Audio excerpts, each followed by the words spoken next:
সকল মাধ্যমিক পরীক্ষার্থীরা তোমাদেরকে সকলকে শুভেচ্ছা জানাই আজকের এই ভিডিওতে বাংলা বিষয়ের এবিটি টেস্ট পেপারের 5টি সেট আমরা আলোচনা করব। মাধ্যমিকের বাংলা বিষয়ে খুবই গুরুত্বপূর্ণ সমস্ত এমসিকিউ এর উত্তর অবশ্যই তোমাদেরকে জানিয়ে দিব এবং দেখিয়ে দিব। অবশ্যই এইগুলো প্রশ্ন তুমি যদি এবিটি এর প্রশ্নপত্রে এমসিকিউ যদি সলভ করো এবং পরীক্ষার পত্রে এবং এবার এক্সাম হলে অবশ্যই তোমাদের প্রশ্নপত্রে কোনো প্রশ্নই অনকোন বলে মনে হবে না এমসিকিউ বিষয়। তো বন্ধুরা, আজকের এই ভিডিওটি কিন্তু অবশ্যই প্রথম থেকে শেষ পর্যন্ত দেখবে। ভিডিওটি যদি ভালো লাগে থাকে অবশ্যই ভিডিওকে লাইক করবে, চ্যানেলটিকে অবশ্যই সাবস্ক্রাইব করে পাশের বেল আইকনটা অবশ্যই ক্লিক করে রাখবে। সকল মাধ্যমিক পরীক্ষার্থীরা তোমাদেরকে সকলকে শুভেচ্ছা জানিয়ে আজকের এই ভিডিওটি শুরু করছি এবং প্রথম সেট দেখো, পেজ নাম্বার 9, এক দাগের প্রশ্নে দেখো, তপনের সম্পূর্ণ নাম কি ছিল? তপনের সম্পূর্ণ নাম ছিল শ্রী তপন কুমার রায়। 2 দাগের প্রশ্নে দেখো, তাদেরও বুক ভরে গেল। কাদের বুক ভরে গিয়েছিল? এখানে কাদের হবে, ভুলবশত এখানে তাদের লিখে দিয়েছে। কাদের বুক ভরে গিয়েছিল, এখানে কাদের বলতে অমৃত ও ঈশাবের পরস্পরের প্রতি ভালোবাসা গল্প শুনে। 3 দাগের প্রশ্নে দেখো, নদের চাঁদের 5 পৃষ্ঠার চিঠিটা লিখতে সময় লেগেছিল 2 দিন। 4 দাগের প্রশ্নে দেখো, সেই হোক তোমার সভ্যতার শেষ পুণ্যবাণী। সভ্যতার শেষ পুণ্যবাণীটি কি? এখানে সেই হোক তোমার সভ্যতার শেষ পুণ্যবাণী এবং সভ্যতার শেষ পুণ্যবাণীটি হলো ক্ষমা করা বা ক্ষমা করো। 5 দাগের প্রশ্ন দেখো, পঞ্চকন্যা পাইলা চেতন। পঞ্চকন্যা চেতনা পেয়েছিল 4 দণ্ডের। 6 দাগের প্রশ্ন দেখো, 4 দণ্ডের চিকিৎসা। 6 দাগের প্রশ্ন দেখো, প্রলয়োল্লাস কবিতায় চিরসুন্দর হলেন শিব। 7 দাগের প্রশ্ন দেখো, বাবু কুইল ড্রাইভার্স কথাটি বলতেন ওয়াটারম্যান নাকি লর্ড কার্জন? এখানে খ দাগের যে অপশনটি হবে লর্ড কার্জন। 8 দাগের প্রশ্ন দেখো, লেখার পাথ বলতে বোঝানো হয়ে থাকে। এখানে লেখার পাথ বলতে বোঝানো হয়ে থাকে বলতে এখানে কলা পাতাকে বুঝিয়েছেন। 9 দাগের প্রশ্ন দেখো, রাজশেখর বসুর ছদ্ম নামটি কি? এখানে খ দাগের অপশনটি হবে দেখো পরশুরাম। 10 দাগের প্রশ্ন দেখো, যে কর্তা অন্যকে দিয়ে ক্রিয়া সম্পাদন করে তাকে বলে প্রযোজক এবং প্রযোজক কর্তা। 10 দাগের প্রশ্নটি আরেকবার দেখো, যে কর্তা অন্যকে দিয়ে ক্রিয়া সম্পাদন করে তাকে বলে প্রযোজক কর্তা। 11 দাগের প্রশ্ন দেখো, বাংলায় বিভক্তি প্রধান কারক হলো কর্তৃকারক। 12 দাগের প্রশ্ন দেখো, সংযোজক অবয়ের ব্যবহার দেখা যায় যে সমাসে। এখানে হবে উত্তর দ্বন্দ্ব সমাসে। 13 দাগের প্রশ্ন দেখো, চুলোচুলি যে সমাসের উদাহরণ তা হলো অধিকরণ নাকি বহুব্রীহি নাকি ব্যতিহার বহুব্রীহি নাকি মধ্যপদলোপী বহুব্রীহি? এখানে উত্তর হবে ব্যতিহার বহুব্রীহি। 14 দাগের প্রশ্ন দেখো, সেখানে ছড়িয়ে রইল কাঠকয়লা। রেখাঙ্কিত পদটি যে সমাসের উদাহরণ? উত্তর হবে কর্মধারয় সমাস। 15 দাগের প্রশ্নটি দেখো, এখানে 15 দাগের প্রশ্নটি অবশ্যই তোমরা দেখো যে মা যখন দেখলেন জামাটা ছিঁড়েছে উনি ভুরো। এখানে 15 দাগের প্রশ্নটি আরেকবার দেখো, মা যখন দেখলেন জামাটা ছিঁড়েছে উনি ভুরো কুচকালেন কিন্তু মাফ করে দিলেন। গঠনগত দিক দিয়ে বাক্যটি এবং বাক্যটির শ্রেণী নির্ণয় করো। এখানে উত্তর হবে খ দাগের অপশনটি মিশ্র বাক্য। 16 দাগের প্রশ্নটি দেখো, কোনটি কর্মকৃত বাচ্যের দৃষ্টান্ত? ক শাক বাজে।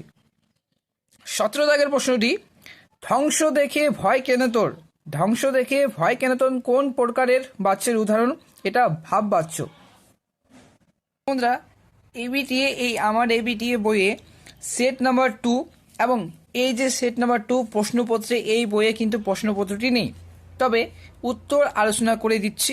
তো দেখো, ক এর যে প্রশ্নের উত্তর হলো নদীর জন্য এবং 2 এর গ এবং সন্ধ্যা তারা, 3 এর ক জগদীশ বাবু, 4 এর গ পুতুল, 5 এর পিঙ্গল, 6 এর বিদেশি শাসক এবং 7 এর ক ইংরেজি জানে না বা অতি অল্প জানে, 8 এর খ কুইল এবং 9 এর ঘ আভিধানিক, 10 এর খ সমধাতুজ কর্ম, 11 এর গ নিমিত্ত, 12 এর গ মধ্য পদলোপী কর্মধারয়। 13 দাগে দেখো, খ ব্যতিহার বহুব্রীহি। 14 দাগের ক সরল বাক্য, 15 দাগের খ যোগ্যতা, 16 দাগের ক ভাববাচ্য, 17 দাগের ক ভাববাচ্য। এখন দেখো সেট নাম্বার 3, 99 পেজ এবং 99। 1 দাগের প্রশ্ন দেখো, তারপর ধমক খায়। তপন কেন ধমক খায়? এখানে তপন কেন ধমক খায়, লেখা গল্পটি না পড়ার জন্য তপন ধমক খায়। এবার 2 দাগের প্রশ্ন দেখো, 2 দাগের প্রশ্নটি দেখো, নদের চাঁদের ভারী আমোদ এবং ভারী আমোদ বোধ হইতে লাগিল। নদের চাঁদের আমোদ হওয়ার কারণ কি এবং নদীর জলস্তর তার নাগালের মধ্যে এসে গেছে। 3 দাগের প্রশ্নটি দেখো, দুজন বন্ধু নৌক আসার কথা ছিল, কথা থেকে, এনানজাং থেকে। 4 দাগের প্রশ্ন দেখো, কাপিল লঙ্কা কাপিল জলধি। লঙ্কার কম্পনের কারণ হলো মেঘনাদের ধনুকের টঙ্কার। 5 দাগের প্রশ্ন দেখো, তার পাশে রচিল উদ্যান কার পাশে? পর্বতের পাশে। 6 দাগের প্রশ্ন দেখো, আয় আরো বেঁধে বেঁধে থাকি। কবিতাটি যে কাব্যগ্রন্থের অন্তর্গত সেটি হলো জলেই পাষাণ হয়ে আছে। তো বন্ধুরা, পরীক্ষার আগে যদি তুমি হুবহু ভালো মতো করে প্র্যাকটিস করো, অবশ্যই বাংলা বিষয়ে তুমি অবশ্যই তোমাকে কিন্তু যে কোনো প্রশ্ন আসুক না কেন, তুমি অবশ্যই সেই প্রশ্নের উত্তর এমনিতে তুমি সলভ করতে পারবে। এবং এবিটিএ বইটি যদি তুমি ভালো মতো এসিকিউ এর জন্য প্রিপারেশন করো বা এমসিকিউ এর জন্য, এসিকিউ এমসিকিউ দুটোই জন্য, কিন্তু তুমি যদি এই বইটা অবশ্যই পড়ো, অবশ্যই তুমি সাফল্য পাবে। দেখো 7 দাগের প্রশ্নটি দেখো, বাংলা ভাষার বিজ্ঞান চর্চার প্রধান বাধা হলো পারিভাষিক শব্দের অভাব। 8 দাগের প্রশ্ন দেখো, 8 দাগের প্রশ্নটি, বাংলা মূলক লিপি এবং কুশলীদের সম্মান করতেন রাজা জমিদাররা। 9 দাগের প্রশ্নটি দেখো, ব্রোঞ্জের শলাকার পোশাকি নাম কি? স্টাইলার্স। 10 দাগের প্রশ্নটি দেখো, দ্বিকর্মক ক্রিয়াযুক্ত বাক্যে অপ্রাণীবাচক কর্মটি হলো খ মুখ্য কর্ম। 11 দাগের প্রশ্নটি দেখো, জ্বলে গেল আগুনে রেখাঙ্কিত পদটি হলো এবং করণ কারক। 12 দাগের প্রশ্নটি দেখো, নিচের কোনটি অনুসর্গ প্রধান কারক? এখানে অনুসরণ প্রধান কারক বলতে 12 দাগের প্রশ্নটি দেখো, আবার দেখো, নিচের কোনটি অনুসর্গ প্রধান কারক নয়? এখানে করণ কারক। 13 দাগের প্রশ্নটি দেখো, উপনগরী সমাসটি গড়ে উঠেছে সাদৃশ্য অর্থে। 14 দাগের প্রশ্নটি দেখো, নিম্নলিখিত সমাসবদ্ধ পদগুলির মধ্যে কোনটি উপমিত কর্মধারণের বা কর্মধারয়ের উদাহরণ? গ মুখচন্দ্র। 15 দাগের প্রশ্নটি দেখো, সমাস সম্পর্কে নিচের কোনটি বক্তব্যটি সঠিক নয়? উত্তর হবে গ সমসম্মান এবং সবসম্মান পদ দুটি মিলনে যে নতুন পদ গঠিত হয় তাকে বাস বাক্য বলে। এখানে 16 দাগের প্রশ্নটি দেখো, গতকাল তোমার বাড়ি গিয়েছিলাম। বাক্যটিতে যা নেই তা হলো কর্তা। 17 দাগের প্রশ্নটি দেখো, তাকে টিকিট কিনতে হয়নি। বাক্যটির কর্তৃবাচ্যের রূপ হলো খ তিনি টিকিট কেনেননি। মাধ্যমিক পরীক্ষার্থীরা এবং 4 দাগের সেট নাম্বারটি দেখো, যে 124 নম্বর পেজে রয়েছে। 1 দাগের প্রশ্নটি দেখো, মেশোর উপযুক্ত কাজ হবে সেটা উপযুক্ত কাজটি হলো গল্প ছাপিয়ে দেওয়া। 2 দাগের প্রশ্নটি দেখো, কিন্তু বুনো হাঁস ধরাই যে এদের কাজ। বক্তা হলেন রামদাস। এখানে 3 দাগের প্রশ্নটি দেখো, নদের চাঁদের ভারী আমোদ বোধ হইতে লাগলো কারণ নদীর স্ফীত রূপ দেখে। 4 দাগের প্রশ্নটি দেখো, কবির সঙ্গীতে বেজে উঠেছিল মধুর ঝঙ্কার। খ দাগে খ অপশনটি হবে দেখো সুন্দরের আরাধনা। 5 দাগের প্রশ্নটি দেখো, বিশ্ব পাতার বক্ষ কোলে কি ঝোলে? কৃপান। 6 দাগের প্রশ্নটি দেখো, ভাঙ্গিল প্রবল বাও শব্দের অর্থ হলো বায়ু। 7 দাগের প্রশ্নটি দেখো, চীনারা চিরকালই কিন্তু সে লেখার জন্য ব্যবহার করে আসছে তুলি। 8 দাগের প্রশ্নটি দেখো, অল্প বিদ্যা ভয়ঙ্করী। এটি সাহিত্যর কোন বিষয়ে? অলঙ্কার। অল্প বিদ্যা ভয়ঙ্কারী, এটি সাহিত্যর কোন বিষয়? অলঙ্কার। এবং 9 দাগের প্রশ্নে দেখো, ছেলেবেলায় রাজশেখর বসুকে যার জ্যামিতি বই পড়তে হয়েছে তিনি হলেন ব্রহ্ম এবং ব্রহ্মমোহন মল্লিক।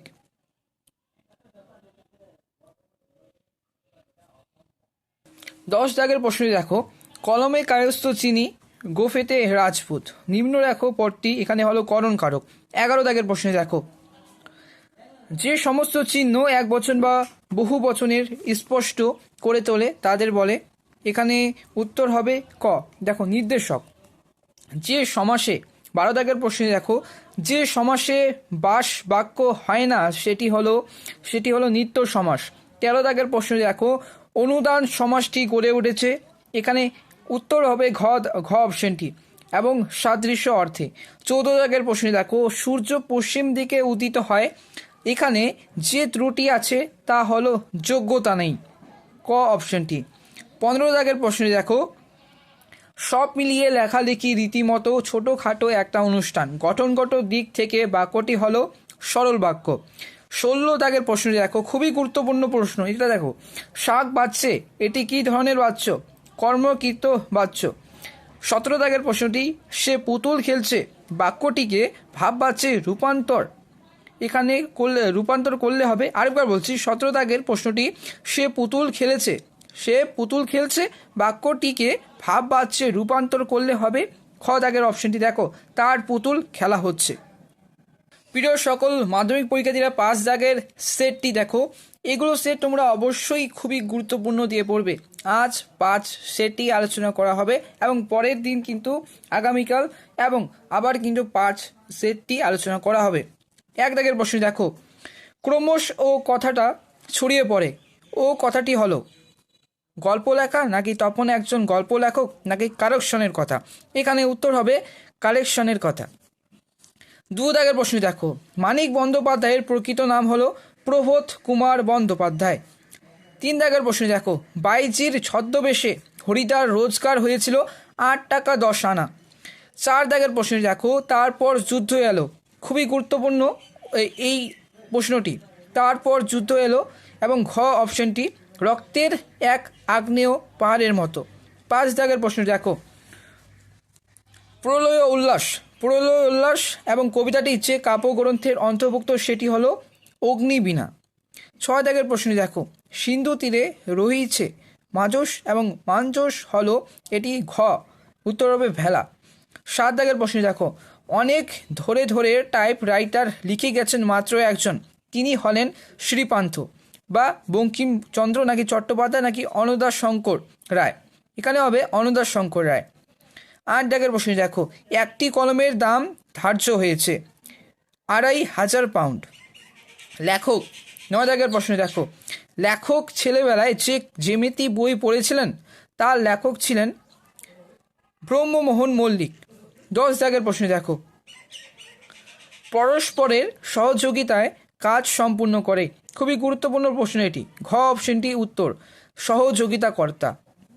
11 দাগের প্রশ্ন দেখো, 5 দিন নদীকে দেখা হয় নাই, নিম্ন রেখো পদটি এখানে হবে কর্মকারক। 12 দাগের প্রশ্ন দেখো, অবয়ী ভাব সমাসে প্রাধান্য থাকে পূর্বপদের অর্থের। 13 দাগের প্রশ্ন দেখো, 13 দাগের খুবই গুরুত্বপূর্ণ প্রশ্ন দেখো, তোরা সব জয়ধ্বনি কর। আগের সেটতেও এটা কিন্তু প্রশ্ন এসেছে, তোরা সব জয়ধ্বনি কর, খুবই গুরুত্বপূর্ণ প্রশ্ন। তোরা সব জয়ধ্বনি কর এটা নিম্নরেখ পদটি কোন সমাসের উদাহরণ? এটা মধ্যপদলোপী কর্মধারয় সমাস। 14 দাগের প্রশ্ন দেখো, সে সারাদিন খুব পরিশ্রম করে গভীর রাতে ফিরল, এই বাক্যের নিম্নরেখ অংশটি হলো এখানে হবে বিদেহের এবং সম্প্রসারক। 15 দাগের প্রশ্ন দেখো, তোমার ভালো হোক বাক্যটি হলো এবার প্রার্থনাবাচক। এটা 16 দাগের প্রশ্ন দেখো, বাঁশি বাজে, এটি একটি কর্মকর্তৃ বাচ্য। এটা 17 দাগের প্রশ্নটি দেখো, সময়ে বোঝা যাবে, এই বাক্যটির কর্তৃবাচ্য এবার রূপান্তরিত করলে হবে সময়ে বুঝে নেব।